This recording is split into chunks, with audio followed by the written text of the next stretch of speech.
So, another story you probably never heard in VBS. This, or maybe you might maybe have. I kind of seriously doubt it because, like, a lot of the stories we're gonna cover in this, or that I could cover in this, it gets a little saucy. But this is the story about the Giants, right? It's one that is a perennial favorite when people like find out I'm a pastor and they want to talk about how weird the Bible is, and they're like, "Oh, what about the story about the giants and the angels and the women?" And I'm like, "Yeah, it's weird. Probably not maybe quite as weird as you think, and maybe not necessarily all about giants. Anyway, we'll get to that. But I'm going to read it to you, and it's really short today. It's just 6:1 through 4, so I'm going to read it. And this is out of the New Revised Standard Version.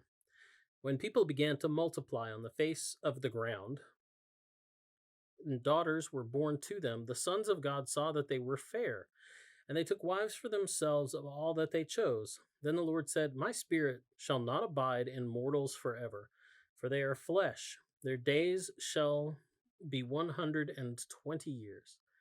The Nephilim were on the earth in those days, and also afterward, when the sons of God went into the daughters of humans, who bore children to them. These were the heroes that were of old, warriors of renown. So, uh, sons of God, what does that mean? Does it mean angels? Well, yeah, maybe kind of, sort of.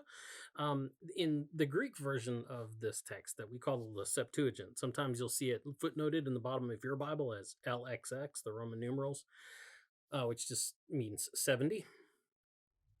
Yeah, 70.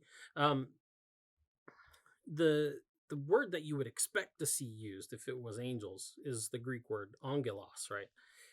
Yeah, I say right like you know that, like you're going to agree with me, but you might know that. But it's the word angelos.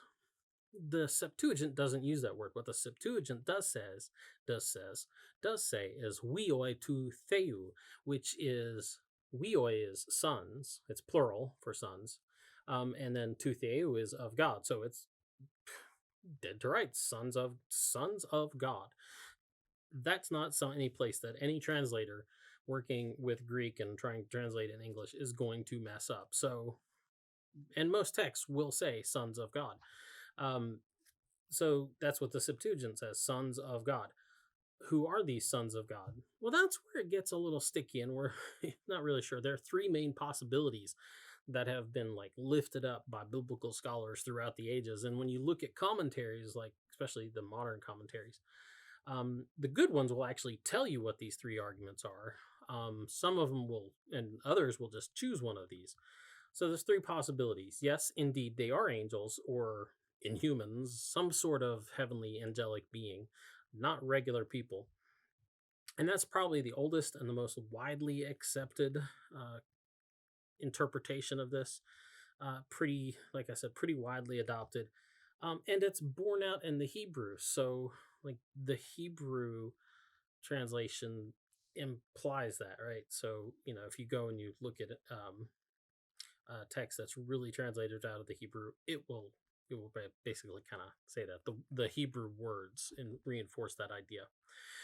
The other possibility is that they're just superior men, right? It's not like that they're supermen, but that they are just the people of really high standing, like the leaders and the rulers, the people with a lot of power and a lot of authority and a lot of prestige, people of big stature, but not like in the term of they're literally giant compared to everybody else. They are giant people, but it's just they are really big in stature. Um, so it's possibly that it just means these great kings and rulers of old that were just taking wives for themselves, and they were so powerful they could take whatever wife they wanted. Think about kind of the authority, like the power that David exercises incorrectly when he sees Bathsheba, who's married to somebody else, and just takes her for his wife because he wanna. And then possibly it could mean that they're righteous descendants of Seth. Remember, we talked about him last week. He's one of the three sons of Noah: Seth, Ham, not a good guy, and Japheth. You don't want to screw up in front of Ham because he'll tell everybody about it. And this apparently was a really big thing in the early church. The idea being that, well, these sons of God are really the righteous descendants of Seth, and then they messed up and they took for themselves wives from among the unrighteous men of the world, like the descendants of Ham. That's from everything I've read. Generally, that idea has been abandoned. People are like, no, not so much. And so, yeah, angels, but not like, not like kind of heavenly host angels, like we're singing at the birth of Jesus. It's not like that. They're just heavenly beings. They're creatures, but they're not like us, right? So which one? Like I said, there's more in favor of the first case, and like just some sort of angelic beings. And matter of fact, a lot of modern translations, like the Common English Bible, just go ahead and translate it divine beings. Things like the New Revised Standard Version, the Revised English Bible, New American Bible, the Jerusalem Bible say either sons of God or sons of heaven. They imply that, but more modern translations just go ahead and say divine beings, which is pretty much angels. And keep in mind that in the ancient world, the ancient Near East, Greek mythology, this idea of like divine beings, having relations with humans wasn't a far fetched, like they talked about that all the time. It was part of their worldview, so it wouldn't have been unusual for this to come across in the Hebrew text. But keep in mind, the Hebrew text is also understanding that no, these are not God, right? They're not people like you and me, but they're still creatures, right? Then we get into this thing where it talks about them looking upon the daughters, right, of humans, of men, and seeing that they were beautiful, right? This guy Alter, who did a really good translation of the Hebrew Bible, points out that this word it's more like good or comely, right? Which nobody really talks about. Like if you see an attractive person, you don't say, "Oh my, they are comely." Um, like guys, if there's a girl you're really attracted to and you want to tell her how beautiful she is, just probably shouldn't walk up and go, "Hey, noticed you're pretty comely." Um, so the sons of God started looking at all the human women.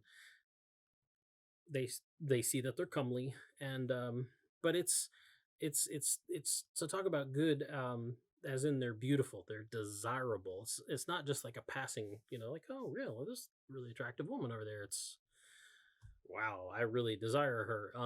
So and it describes, matter of fact, Alter. That's where I was going with this. He explains that the word used here is the same word that's used in earlier in Genesis when it talks about Eve seeing the fruit of the tree of knowledge, and she looks upon it and sees that it was good. It was to be desired. In other words, it is not yours, it's not yours to possess, but you want it anyway, right? So, um, that probably shouldn't be ignored. So the WesleyUTC desired the daughters of men and took them as wives as often as possible, right? It was all over their Tinder profile.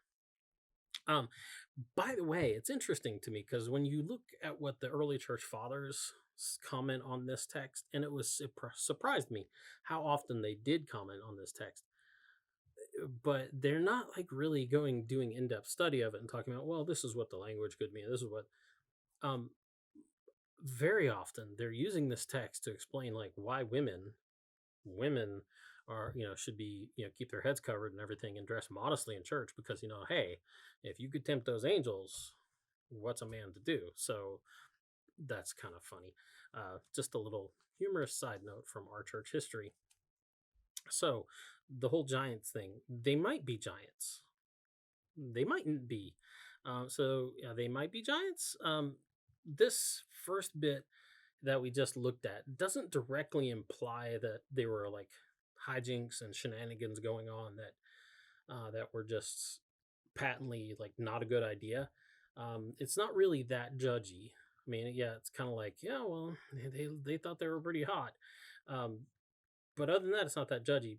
But you can tell something's up because the very next thing, God is he's kind of already expressing concern about what's going on with the gene pool here on Earth and, the longevity of humankind.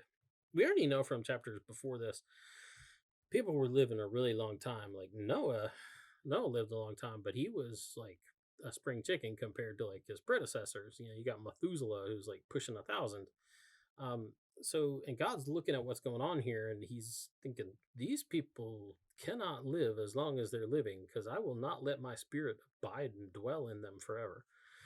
Keep in mind, there's an understanding that it is the spirit of God that, like God breathed into Adam's nostrils and gave him the breath of life. It's this idea that it's the breath of God dwelling inside people that give them life. And so God's like gonna pull back on that a little bit.